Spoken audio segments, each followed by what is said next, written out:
afternoon and welcome to the Education Bowl. I'm your host, Matthew Lloyd, joined by our analyst, Matthew Lloyd. Tonight's matchup is one for the ages. In one corner, the complexities of Australian education, SES inequality, student disengagement, and a curriculum that has historically told working class kids that their world doesn't matter.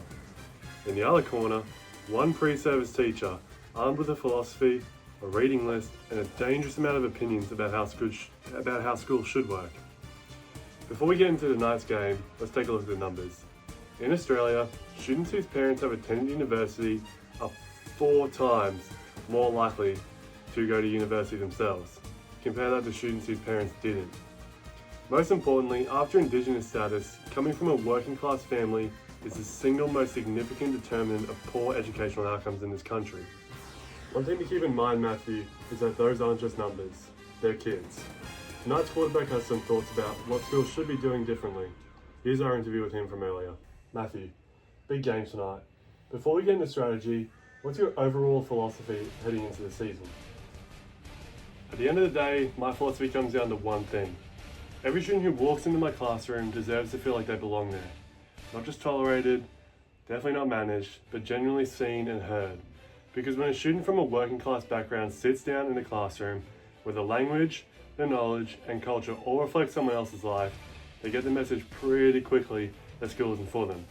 It's not the student's fault, it's the system's fault. You've been training under some heavy hitters, Ferrier, Guru, and Ladson Billings. How do they shape your game plan? Yeah, so Coach Paulo Freire is probably my biggest influence. Freire talks about what he calls the banking model of education, where teachers are just depositing information into students, and the more meekly students onboard that information, the better. The problem with that model is that it completely ignores students' lived experiences, their culture, and their voice.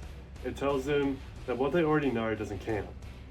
Freire's game plan against this is called problem-posing education, where the teacher and student are both learners, both contributing, both in a genuine dialogue with each other. The student isn't a passive recipient anymore, they're a critical co-investigator. When a low SES student who has never felt heard in a classroom suddenly has a teacher who genuinely wants to learn from their experience, I find that to be transformative. So what does that actually look like in practice?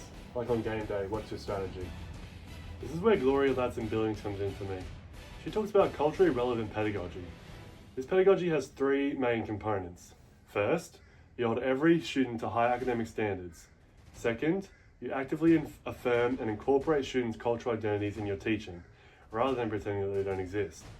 Thirdly, tying back to what Guru and Freire said, you help students develop what she calls socio-political consciousness. You help them understand the systems that shape their lives. Practically, in my classroom, that means starting with what my students already know and building outwards from there. Making sure the text we read, the examples we use, and the discussions we have reflect the actual lives of the students in front of me.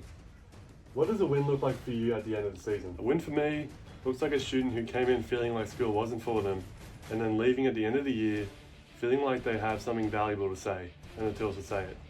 Freire talks about education as liberation, and I genuinely believe that as well. Powerful words from the rookie there. Of course, knowing your philosophy and living it are 2 different things. The road ahead includes understanding my own ongoing professional learning needs as a teacher, particularly around gender and sexuality diversity, cultural competence, and working with students from diverse backgrounds. These areas are all addressed by the Australian Professional Standards for Teachers, specifically Standards 1.3 and 6.1. The Education Bowl is more than just a single game, it's a career.